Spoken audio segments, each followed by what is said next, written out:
So markale waa idin salaamnay asxaabta meel walba oo joogtaan. Maanta waxaan isku dayaynaa wax yar inaan dul marno dhowr su'aalood oo ay dadna soo weydiiyeen dadka oo inta badan dadka scholarshipka waddanka Turkiga aadka uga warhaya ama dadka jecel inay ogaadaan su'aalaha ayna soo weydiiyeen wayna dul maraynaa. Xogaana waxaynu ka garanaynaa waynu sheegaynaa. Marka koowaad horta scholarshipka waxa weeyaan waddankan Turkiga wuxuu bixiyaa scholarship. Anyway scholarship waddan walba wuu bixiyaa laakiin saasay tahay yacni dadka Soomaaliyeed inta badan arrintaas mid ay ogyihiin ma yacni for example ardayda inta badan jecel inay waddan ku tagto education visa ama waa inay iyagu iska bixinayaan oo ay ku tagayaan qaabkaas ama waa inay scholarship helayaan. Marka visa educationka markuu qofku ku tagayo inta badan labadaas ay involve garayaan.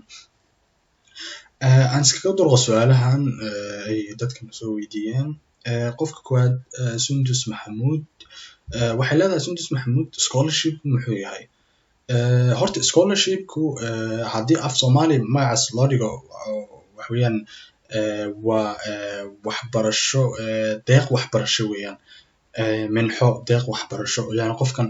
waxbarasho uu kugu deeqayo waddan aan waddankaaga ahayn way dhacdaa in scholarshipka loo isticmaalo jaamacadaha xataa xaafadaha jaamacadaha ku dhex yaala waddanka magaalooyinka aad joogtid caadi way isticmaali karaan for example inay offer gareynayaan scholarship half scholarship boqolkiiba lacagta in yar la jebinayo 80% of scholarship maxaan dhahaa wax noocaasa way sameeyaan yani marka scholarshipka waxyaalo badan buu leeyahay yani magaca guud oo af Soomaali ku yeelan karo scholarship waxa weeyaan qofkan in uu helayo minxo ama waxbarasho deeq waxbarasho oo bilaash inuu helayo marka qofkan markuu scholarship apply gareynayo inta badan full scholarship haddaad ku aragtay meesha full scholarship macnaheedu waxa weeyaan qofkan yani waa la biilayaa qofkan caafimaadkiisii baa la qabaa qofkan saasay tahay waxbarashadiisii lacagtiisii iyo jiifkiisii gurigiisii waa la qabaa waxaasna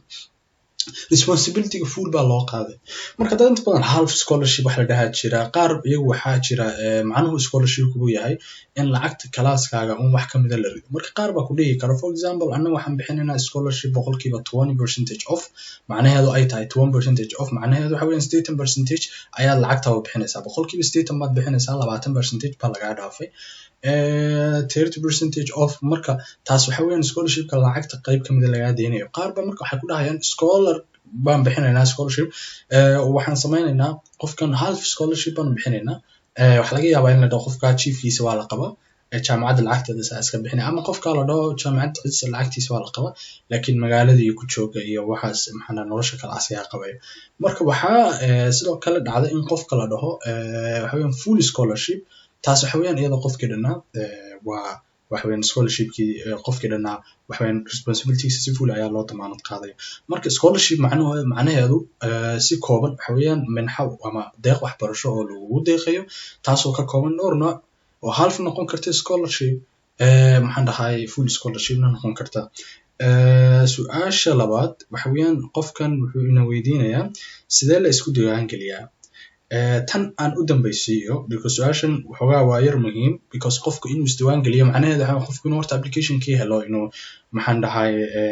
uu helo inuu maxaan dhahay apply gareynta marka apply gareynta mar walba process dheer weeyaan waa laga yaabaa inuu hours ka qaato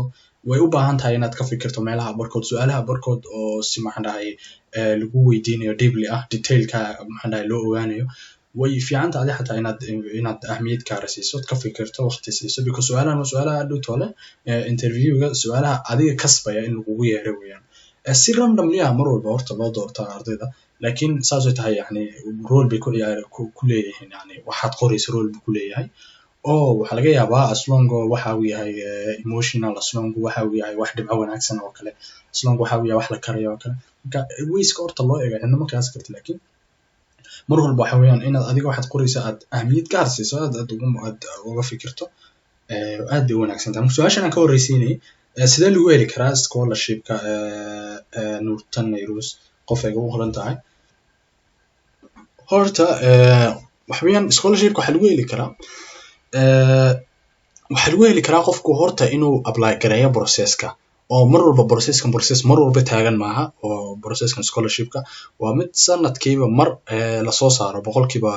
90 sanadkiiba mar waa laga yaabaa inay marka qaarkood sanadka isku soo gaarto laakiin inta badan sanadkiiba mar weeyaan tusaalahan sanadkii hore oo kale waxaan u malaynayaa inay ahayd February 20 waqtigu uu dhamaaday deadline-ku almost March buu bilowday baan u malaynayaa yani bishii labaad sanadka Europeanka bilaha Europeanka marka waxaan u malaynayaa inuu uu bilowday January February March January something inuu bilowday waa laga yaabaa marka February 20 inuu ahaa horta deadline-ka ayaan aad u xasuustaa waa 2019 ayuu ahaa kaasi marka sanad walba maadaama uu mar soo baxo waxaad ku hagaajinaysaa mar walba sanadka uu soo baxayo ayaad mar walba ku hagaajinaysaa so marka koowaad waxa weeyaan internetka yani meesha computer internet waxaad isticmaalayso ayaad furani marka baarka waxaad ku qori doontaa Turkiye Burslari marka page badan oo fake ayaa jira oo inta badan maxaan dhahay isticmaalaya website-ka la isticmaalaya ama somehow adiga website-ka saxda ah waa kan marka waxaad kartaa inaad Turkiye Burslari ku qortid yani waxa weeyaan website-ku mar walba sidan buu eegahay waa ka saxda so website-ka ku dhufani and then waxa weeyaan website-ka markaad hesho si aad rabto inaad si fiican u ogaato information-ka ay markaa bixinayaan because information ku mar walba can be updated yani marka mar walba adiga waxa ku fiican inaad update-ka aad ka ogaato ka warhayso marka about us-ka waad fiirin kartaa maybe inay ku soo qoraan somehow inay ku soo qoraan waxyaalaha loo baahan yahay oo kale sidoo kale perspective-ka waxa weeyaan waa laga yaabaa inaad waliba ka heshid kuwa aad u muhiimsan sida how to apply there marka how to apply waxa laga yaabaa inay video ku siiso marka waad fiirin kartaa marka waa kuwa ku caawin kara application calendar sidoo kale waxa weeyaan iyaguna waxa weeyaan waad ogaanaysaa mar walba waqtiga uu furan yahay scholarship-koodu ayaad ogaanaysaa so hadda application calendar-ka aan ku yar horeeyo waxaad arkaysaa dönem başlıyor araştırma waxa weeyaan haddii aad luqadda ingiriiska aad taqaanid oo kale waad ku bedelin kartaa ingiriiska same Turkiya laakiin waxaa jirta meelaha barkood inuu sida halkan oo kale isma bedelayso so isagu page ingiriisi yahay oo kale marka macnaheedu wax kale maahan maxaan dhahay waa research scholarshipska maxaan dhahaa kan undergraduate and postgraduate scholarshipska waa inta scholarship bixiso waxaa kaloo bixisaa scholarship-kan kale what says gain scholarships something adiga ma tihid qofka inta badan undergraduate-ka kuwaas maaha undergraduate and postgraduate scholarship-ka inta badan kan waay marka sanadkan hadda aan fiirino 2020-ga marka 2019-kii January ayuu bilowday research scholarship-ku tusaalahan February 20 inuu fiirino February 2019-ka oo kale kan hadda tusaalahan February 20 buu ahaa waka marka yani February 20 waxaa dhamaaday scholarship-kii undergraduate-ka sanadkii hore marka yani halkan waxay ka caawin kartaa sanad walba inaad ogaato information-ka hadda laga yaabaa inay 2018 xataa uu iskaga jiro maadaama yani uu yahay waxna calendar-kii dhanaa marka anyway adiga calendar-kii halkan baad kala soconi kartaa si cusub application calendar yani mar walba waxaad xataa kartaa inaad caadi ugu qorto inaad maxaan dhahay internet-ka marka calendar-ka aad u baahan tahay kan weeyaan waad eegi kartaa dateska la furayo 2020 dateska la furayo si gaar ah xataa internet-ka ugu qori kartaa information-ka oo deeply ku siin karaa maxaan dhahay sanad walba iyo maxaan dhahay wadan walba waqtiyada inta badan qaaradaha qaar bay kala reebaan wadamada qaar baa la kala reebaa oo way kala horeeyaan marka taas insha Allah ayadana information-keeda waad la soconi marka meesha laga eegayo waxa weeyaan perspective-kaas baad ku dhufani kartaa somehow kuwani waxa weeyaan waa information-ada hordhac ku tusi kara waxaad u baahan tahay ka raadinayso meesha the same as this one marka kuwana way ku caawin karaan marka adiga la taxal waxaad raadinayso kolba bay ku xiran tahay and then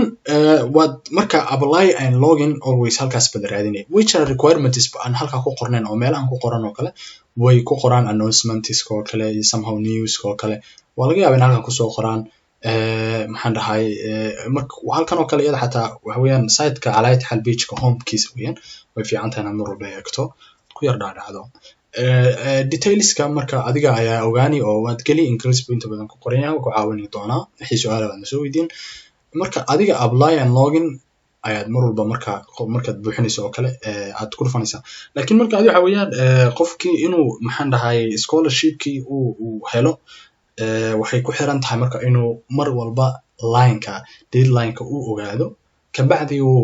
ogaado waqtiga uu furan yahay, waqtiga u dambaysa, and that time buu apply gareyn karaa. So for example qofku inuu maxaan dhahay galay oo kale inuu maxaan dhahay u galay,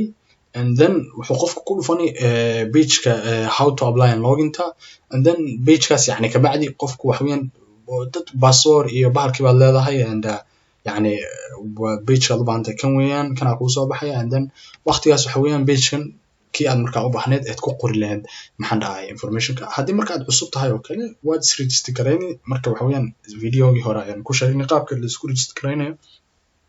laakiin anyway adiga waxa weeyaan saas aad scholarshipka ku heli kartaa inaad processka marto, inaad marka koowaad eegto website aad gasho, kabacdi aad eegto informationka, kabacdi aad eegto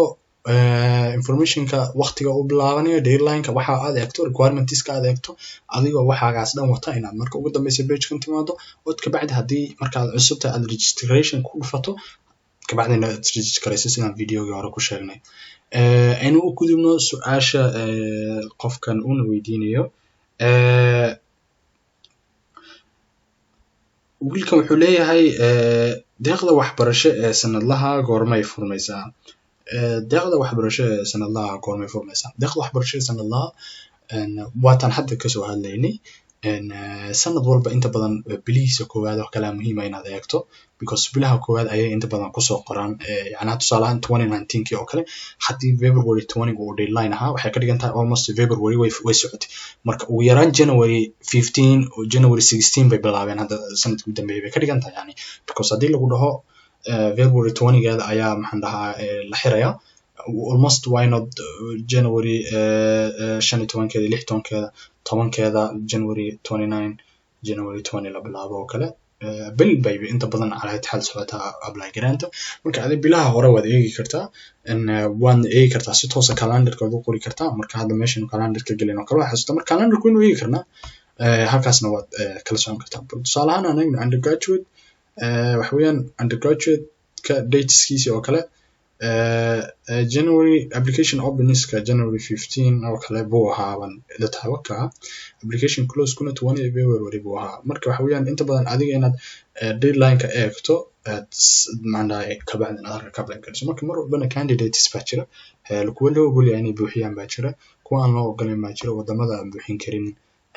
sababaha aad maxaan ka hortagin inaad buuxin karin, haddii tusaale passport aadan haysanin, optionada ku banaan mar walba, waxyaalahaas oo dhan waxay u baahan yihiin inaad eegto iyagana si khaas ah aad u fiiriso. waynu kaa caawin karnaa haddii ay muhiim noqdaan.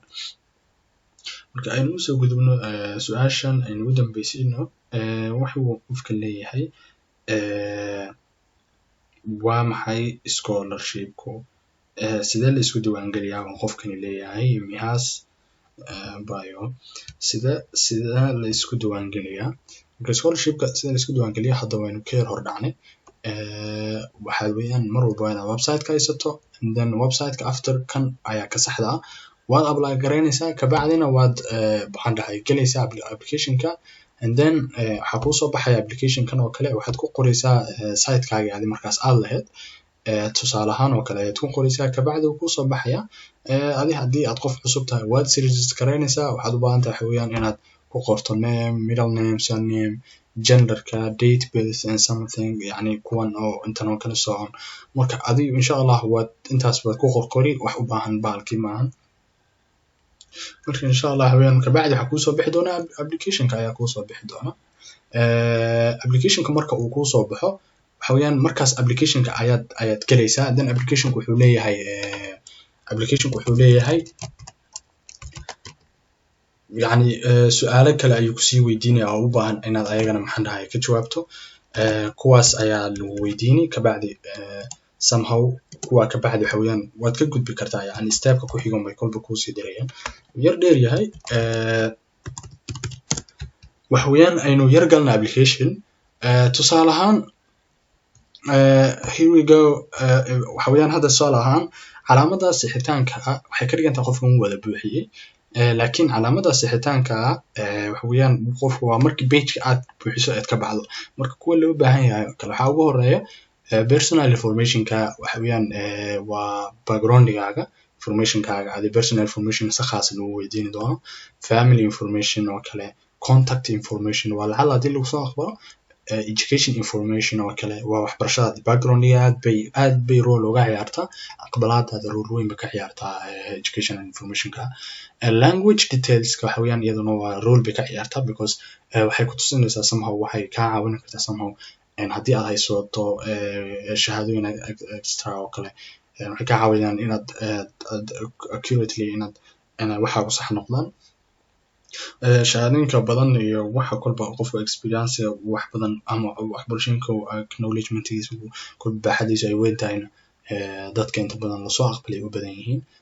way arrintaas way ku caawinaysaa adi mar walba haddii aad shahaado dheeraad haysatay waxbarasho aad baratay waad ku qori marka option ku siinaya ayaa jira waxbarashada aad ku qoraysa halka work experience haddii qof undergraduate aad alifa uma baahnid inaad work experience ku qortid laakiin option aad wax ku diidayso waxna ku yeelaysaa jirta ugu dambeyn Turkey experience waa qofka hadduu lacala Turkiga yimaade ama Turkiga haddii xataa information background aad ka garanayso su'aalo iyo optionna kuu diidaya kuwa kuu yeelaya intaba waad ku haysataa aad kaga jawaabiso bacda intaasna markaad kasoo gudubto ayaa waxaad gelinaysaa applyda saxda ahayd waana tan applyda saxda ah tusaale ahaan inuu furan yahay oo kale kasoo qaad waad ku dhufanaysaa and then markaas waxaa kuusoo baxaya applicationkii intii dambe ayaa kuusoo baxaysa applicationka intiisii dambe ayaa kuusoo baxaysa so hordhac yar wuu ku siinayaa yani waxyaalo badan marka adi start application baad dhihi and that is it wax weeyaan halkan option ayaa jirta haddii tusaale ahaan aad maxaan dhahay weydo with the application process oo kale wuu ku caawinayaa waad ku dhufanaya oo tusaale ahaan wuxuu kaaga yar hordhici hoos uu ku siinay waxaad fahmaynin marka inta badanna waxyaalaha ka khaldama ama iyaga ay og yihiin qofku inuu baahan karo kale halkan ugu qoraan probably lacala dhacda oo kale so hada tusaale ahaan su'aalaha ay dadka inta badan dadka weydiiyaan waxaa kamid ah what are the application dates and the deadlines marka waxa weeyaan halkan buu kugu siinayaa waxa weeyaan marka mar walba information kooban oo maxaan dhahay aad ku yar hordhacay oo kale ku tusinaya halkan aad mar walba waxaad u baahan tahay oo hordhaca ayuu halkan kugu siinayaa as long as information baaxad weyn u baahan tahay internetka toos ugu qori and halkaas weeyaan meeshaad ka ogaanayso sida wanaagsan wixii su'aala inuu idinka caawin karno ku caawinayo insha Allah inuu ku yaranayno iska faa'iideysanayna idinka xataa waxaad ka garanaysaa nala faa'iido baad naga faa'iideysan insha Allah waxaan idin rajeynayaa khayr haddii video ku caawiyay fadlan ha iloobin subscribe gareysid and like gareysid kanaalka la wadaagtid qofkii intaad maanta u baahan tahay ay muhiim u tahay inuu ogaado maalin wanaagsan